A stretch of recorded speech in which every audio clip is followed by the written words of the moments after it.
വർഷങ്ങൾക്ക് മുമ്പ് 1-2 പ്രാവശ്യം ഉപയോഗിച്ചിട്ട് പിന്നെ ഞാൻ വേണ്ടാന്ന് വെച്ച് മാറ്റിയിട്ടിരുന്ന ഒരു ഇരുമ്പിൻ്റെ ദോശക്കല്ലാണിത്. 2 വർഷമൊക്കെ ഉപയോഗിച്ച് കഴിയുമ്പോഴേക്കും നമ്മുടെ നോൺ സ്റ്റിക്ക് തവ ചീത്തയാകാൻ തുടങ്ങും. അങ്ങനെ പല പ്രാവശ്യം വാങ്ങിക്കഴിഞ്ഞ് കഴിഞ്ഞപ്പോൾ ഞാൻ വിചാരിച്ചു അതിന് പകരം ഇതൊന്ന് റെഡിയാക്കി എടുക്കാമെന്ന്. ഇതിങ്ങനെ റെഡിയാക്കാനായിട്ട് ഞാൻ 1 രൂപ പോലും ചിലവാക്കിയിട്ടില്ല. ചെടികൾക്കൊക്കെ ഒഴിക്കാൻ വേണ്ടി എടുത്തു വെച്ചിരുന്ന പച്ചക്കറി വേസ്റ്റും പിന്നെ കഞ്ഞിവെള്ളവും കൂടെ 3 ദിവസം പുളിപ്പിച്ചിട്ട് ആ ഒരു വെള്ളത്തിലേക്കാണ് ഞാൻ ഈ തവ ഇട്ട് കൊടുത്തത്. ഒരു 4-5 മണിക്കൂർ ഈ ഒരു വെള്ളത്തിൽ കിടന്നിട്ടുണ്ട്. അപ്പോഴേക്കും അതിൻ്റെ തുരുമ്പൊക്കെ ഇറങ്ങി ഈ കളറ് മാറിയിട്ട് ഒരു പച്ച കളറിലേക്ക് മാറി.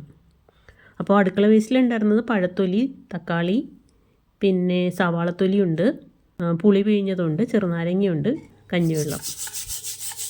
അപ്പോൾ അതിനുശേഷം ഞാനൊരു സ്ക്രബ്ബർ ഉപയോഗിച്ചിട്ട് അതിൻ്റെ 2 ഭാഗവും നല്ല ശക്തിയിൽ ഉരച്ചെടുത്തിട്ടുണ്ട്. അങ്ങനെ അതിൽ ആ ഒരു പരിപരുത്ത ആ ഒരു തുരുമ്പൊക്കെ കളഞ്ഞു. എന്നിട്ട് 1-2 പ്രാവശ്യവും കൂടെ ഞാൻ ആ സ്ക്രബ്ബർ തന്നെ വെച്ചിട്ട് ഉരച്ച് ഈ ഒരു രീതിയിൽ ക്ലീനാക്കി എടുത്തിട്ടുണ്ട്. തൊട്ട് കഴിയുമ്പോൾ ആ പരിപരുപ്പൊക്കെ പോയി നല്ല സ്മൂത്തായിട്ടുണ്ട്. ഇനി ഇതിൻ്റെ വെള്ളം പോയതിന് ശേഷം ഇതിൽ കുറച്ച് നല്ലെണ്ണ ഒന്ന് കോട്ട് ചെയ്ത് ഒരു 2 ദിവസം വെച്ചിട്ടാണ് പിന്നെ ഞാൻ ബാക്കി ചെയ്തത്. ഇനി ചെയ്യുന്നത്, വീട്ടിൽ നമ്മൾ അടുക്കളയിൽ മീൻ പൊരിച്ചത്, പപ്പടം കാച്ചിയതൊക്കെ എണ്ണ ബാക്കിയുണ്ടെങ്കിൽ അതൊന്നൊഴിച്ച് അത് മൊത്തം ഒന്ന് കോട്ട് ചെയ്ത് കൊടുക്കുക 2 സൈഡും. അതിനുശേഷം വിം ലിക്വിഡ് കൊണ്ട് നന്നായിട്ട് ഒന്നുകൂടെ തേച്ച് പിടിപ്പിച്ച് സ്ക്രബ് ചെയ്ത് കഴുകിയെടുത്തു. നോർമലായിട്ട് ഇങ്ങനെ നമ്മൾ സ്ക്രബ് ചെയ്ത് കഴുകുമ്പോൾ അധികം തുരുമ്പില്ല എന്ന് തോന്നിയാലും ഈ സോപ്പൊക്കെ ഇട്ട് കഴുകുമ്പോൾ അത്യാവശ്യം നല്ല രീതിയിൽ തുരുമ്പ് ഇളകി വരുന്നുണ്ട്. അപ്പോൾ ഈ തുരുമ്പ് ഇളകി വരുന്നതനുസരിച്ച് 1-2-3 പ്രാവശ്യം ഒന്ന് ഉരച്ച് വൃത്തിയാക്കി എടുക്കണം. ഈ ആദ്യത്തെ കുറച്ചൊരു മെനക്കേട് കഴിഞ്ഞാൽ പിന്നെ ഈ ദോശ പാൻ നമുക്ക് എപ്പോഴും ഉപയോഗിക്കാമല്ലോ.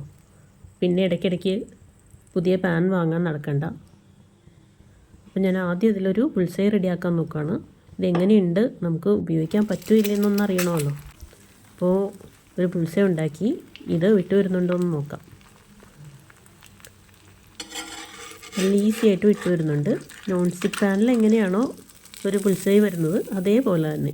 ഇനി ആ ഓയിൽ കുറച്ച് ഒന്ന് എല്ലായിടത്തും ആക്കിയതിന് ശേഷം വീണ്ടും കഴുകി ഞാൻ ഉണക്കാൻ വെച്ചു. പിറ്റേന്ന് ഒരു ദോശ ഇടാനുള്ള ശ്രമമാണ്. ആദ്യം ചൂടായി കഴിഞ്ഞപ്പോൾ ഒരു ടിഷ്യൂ പേപ്പർ ഇട്ടൊന്ന് ഉരച്ച് നോക്കിയപ്പോൾ കുറച്ചൊരു കറുപ്പുണ്ട്.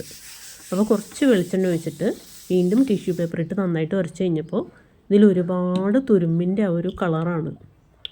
അപ്പോൾ ഞാനൊരു 4-5 പ്രാവശ്യം ഇതിങ്ങനെ ചെയ്തു. നല്ല ചൂട് ചട്ടിയിലാണ് ഈ ടിഷ്യൂ പേപ്പർ എണ്ണ ഒഴിച്ചിട്ട് ഞാനിങ്ങനെ ചെയ്തുകൊണ്ടിരുന്നത്.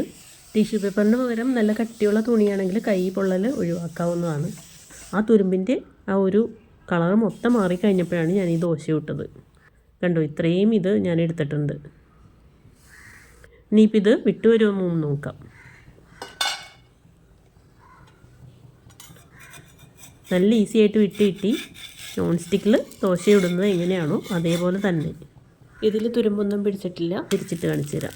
കണ്ടോ, അപ്പോൾ എൻ്റെ ഈ ഒരു ഇരുമ്പിൻ്റെ ദോശത്തവ റെഡിയായി. ഉപയോഗിക്കാതെ മാറ്റിയിട്ടിരിക്കുന്ന ഇരുമ്പിൻ്റെ പാനോ തവയൊക്കെ ഉണ്ടെങ്കിൽ ഇങ്ങനെ എളുപ്പത്തിൽ നമുക്ക് വേറെ ചിലവൊന്നുമില്ലാതെ നമ്മുടെ അടുക്കള സാധനങ്ങൾ ഉപയോഗിച്ച് തന്നെ വൃത്തിയാക്കിയെടുക്കാം. ഇതിന് പകരം മറ്റ് എളുപ്പമാർഗ്ഗങ്ങൾ അറിയാവുന്നവരുണ്ടെങ്കിൽ ഒന്ന് കമൻറ്റ് ചെയ്തേക്കണേ. Thanks for watching.